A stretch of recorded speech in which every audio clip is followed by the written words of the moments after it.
ஓம் சித்ரகுப்தனே போற்றி. ஓம் சித்ரகுப்தனே போற்றி. ஓம் சித்ரகுப்தனே போற்றி. உலகத்தோட பாவ புண்ணிய பலனை அறிய சிவபெருமான் பார்வதி மூலம் ஒரு தங்க பலகை கொண்டு வர சொல்லி அதுல சித்திரம் அமைத்தார். இத பார்த்து வியந்த பார்வதி இந்த சித்திரத்தை பேச வைக்கணும் அப்படின்னு சிவனிடம் வேண்ட, சிவனும் மந்திர உபதேசம் செய்து அந்த சித்திரத்திற்கு பேசும் சக்தியை கொடுத்து அதற்கு சித்திரபுத்திரன் அப்படின்னு ஒரு பெயரையும் வைத்தார். இந்த சித்திரபுத்திரன் அவதரித்த நாள் சித்ரா பௌர்ணமி. இந்த உலகத்துல இருக்கிற எல்லாரோட பாவ புண்ணிய கணக்கையும் தினமும் தனக்கு தெரிவிக்கும்படி உத்தரவு பிறப்பித்தார் சிவபெருமான். அதனால சித்திரகுப்தன் யமலோகத்தில் இருந்து இந்த கணக்குகளை எல்லாம் எழுதி சிவபெருமானிடம் தினமும் தெரிவித்து வருகிறார்.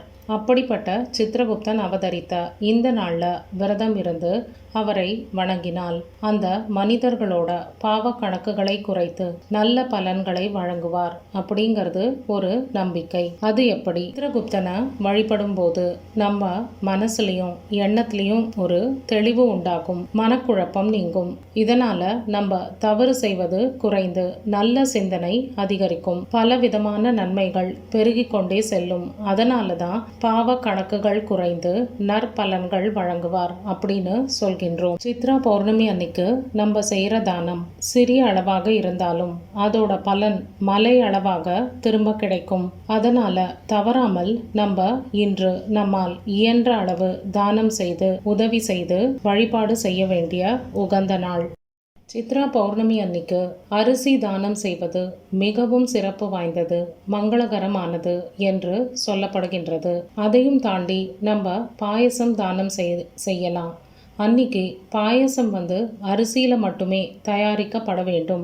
இந்த வழியை நீங்கள் கடைபிடித்தால் வீட்டில் எப்போதுமே மகிழ்ச்சியும் செழிப்பும் இருக்கும். இது மட்டும் இல்லாம பசும்பால், தயிர் இதையும் நம்ம தானமாக வழங்கலாம். அப்படி செய்தா நம்ம மன அழுத்தம் குறையும், முன்னேற்றத்திற்கான புதிய வழிகள் கிடைக்கும், பண பிரச்சனைகள் எல்லாமே நீங்கும். சித்திரகுப்தருக்கு அப்படின்னு தனியாக கோயில் இருக்கு. ராஜ வீதியில அமைந்துள்ளது இந்த கோயில். இந்த கோயில் கைலாசநாதர் கோயிலுக்கும் வைகுண்ட பெருமாள் கோயிலுக்கும் இடையில அமைந்திருப்பது.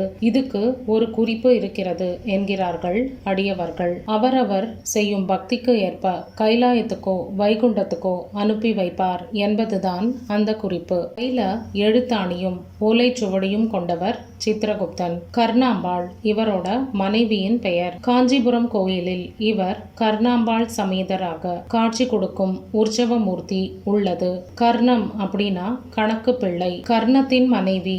அதனால இவருக்கு கர்ணாம்பாள் என்ற பெயர் வந்தது. பௌர்ணமி தினத்துல நம்ம கோயில்ல சென்று வழிபட வேண்டும் என்று சொல்லப்படுகின்றது. இதுக்கு என்ன காரணம்? இந்த பௌர்ணமி நாட்களில் கோயில்ல தெய்வங்களின் சக்தி அதிகமாக இருக்கும். அதனால இந்த நாளில் கோயிலுக்கு சென்று வழிபடுவதன் மூலம் நம்ம பிரார்த்தனைகள், அதாவது நியாயமான கோரிக்கைகள் அனைத்தும் நிறைவேற்றி தரப்படும். அதே மாதிரி கோயிலுக்கு செல்வதால் அங்குள்ள நேர்மறை அதிர்வலை நம் மீது படுவதால் அது நம்ம வாழ்க்கையிலையும் நேர்மறை தாக்கத்தை ஏற்படுத்தி நமக்கு நல்ல வாழ்க்கை கிடைக்கும் என்பது நம்பிக்கை. எங்களுக்கு அவ்வளோ வசதி இல்லை, நேரமும் இல்லை அப்படின்னு சொல்பவர்கள் உங்களோட பூஜை அறையில அமர்ந்து 48 நிமிடங்கள் மனதை ஒருநிலைப்படுத்தி உங்களோட இஷ்ட தெய்வத்தை வணங்கலாம். சிறிய கிண்ணத்துல பாலை நெய்வேத்தியமாக வைத்து வழிபட நம்ம முன்னோர்களின் ஆசீர்வாதத்தை முழுமையாக பெற முடியும். பௌர்ணமிக்கு திருவண்ணாமலை கிரிவலம் அல்லது மலை சார்ந்த பகுதிகளை சுற்றி வருவதையே நம்ம முன்னோர்கள் வழக்கமாக கொண்டிருந்தனர். திருவண்ணாமலை கிரிவலத்திற்கு ஏற்ற ஸ்தலம். திருவண்ணாமலை ஒரு முக்கியமான ஸ்தலம். ஆகவே மூலிகை நிறைந்த காற்று இங்க எல்லா இடத்திலுமே பரவி இருக்கும். இரவில் இந்த காற்று அனைத்து இடத்திலும் உலா வரும். அந்த சமயத்துல நம்ம மலையை சுற்றி வரும்போது அதிலிருந்து வரக்கூடிய மூலிகை சக்தியானது நம்ம உடல்ல ஊடுருவி நல்ல ஆரோக்கியத்தையும் நோயை முறிக்கக்கூடிய தன்மையையும் நமக்கு கொடுக்கும். அதனாலதான் கிரிவலத்தை பௌர்ணமி அன்று நம் முன்னோர்கள் செய்தார்கள்.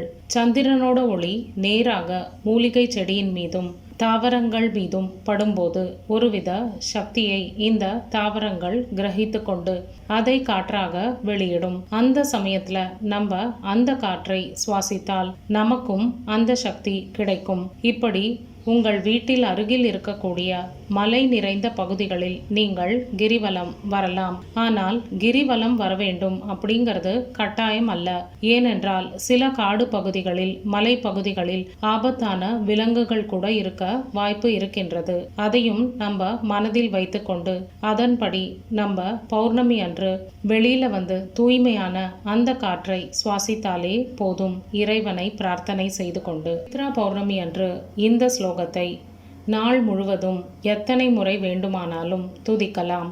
அப்படி செய்தால் நீண்ட ஆயுள், அன்பான வாழ்க்கை துணை, நன்மக்கள் செல்வம், மிகுந்த செல்வம், எதிரிகள் இல்லாத நிலை, மரண பயமின்மை, தெய்வங்களோட அருள், இப்படிப்பட்ட எல்லா பேர்களும் கிடைத்து இறுதியில் மோட்சமும் நமக்கு கிடைக்கும். சித்ரகுப்தம் மகா பிராக்ஞம் லேகனி புத்திரதாரிணம் சித்ராரத்னாம்பரதாரம் மத்தியஸ்தம் சர்வதேகினாம். ஓம் கமலவர்ணனே போற்றி, ஓம் சித்திரை குருவே போற்றி, ஓம் பயம் போக்குபவனே போற்றி, ஓம் காலகுருவே போற்றி, ஓம் அந்தக நண்பனே போற்றி, ஓம் ஞான குருவே போற்றி, ஓம் கருணாகரனே போற்றி, ஓம் கணக்கனே போற்றி, ஓம் தர்மராஜனே போற்றி, ஓம் தேவலோகவாசனே போற்றி, ஓம் ஆயுள் காரணனே போற்றி, ஓம் மேன்மை தருபவனே போற்றி,